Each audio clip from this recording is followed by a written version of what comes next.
Hello everyone, আসসালামু আলাইকুম। কেমন আছেন আপনারা সবাই? আশা করি ভালো আছেন। আমি হালিমা আক্তার তমা আজ আপনাদের সাথে আলোচনা করব ফৌজদারি কার্যবিধি থেকে আপিল এই বিষয়ে।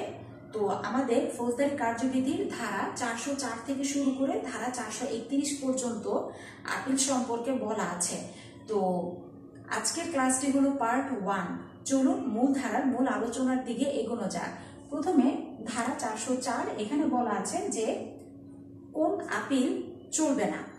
তো প্রথমেই মনে রাখবেন যে আমাদের ফৌজদারি কার্যবিধি 31তম অধ্যায়, এই অধ্যায়ে উল্লেখ করে দেওয়া আছে যে কোন কোন দণ্ড বা কোন কোন আদেশের বিরুদ্ধে আপিল করা যাবে।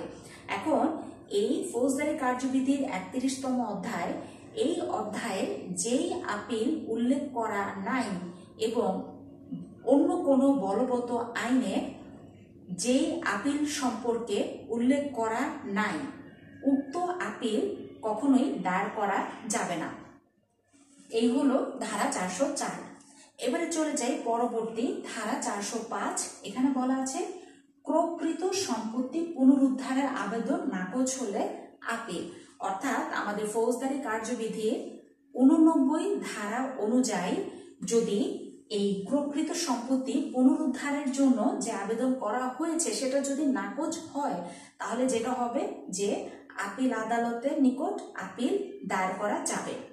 এখন পরবর্তী ধারা 406, এখানে বলা আছে শান্তি রক্ষা ও সদাচরণের জন্য জামানত দেওয়ার আদেশের বিরুদ্ধে আপিল। মনে রাখবেন ফৌজদারি কার্যবিধি ধারা 118 অনুযায়ী এই শান্তি রক্ষা ও সদাচরণের জন্য জামানত দেওয়ার আদেশের বিরুদ্ধে দায়রা আদালতের নিকট আপিল দায়ের করা যাবে। তো এই হলো আজকের ক্লাস পার্ট 1। পরবর্তী ক্লাস পার্ট 2 এই আপিল সম্পর্কে নিয়ে আমি শিগগিরই হাজির হব। সে পর্যন্ত সবাই ভালো থাকবেন, সুস্থ থাকবেন। আর কেমন লাগলো আজকের ক্লাসটি অবশ্যই আপনাদের মূল্যবান মন্তব্য কমেন্ট বক্সে লিখে জানাবেন। তো বিদায় নিচ্ছি, খোদা হাফেজ। দেখা হচ্ছে আপিল ক্লাস পার্ট 2। ধন্যবাদ সবাইকে।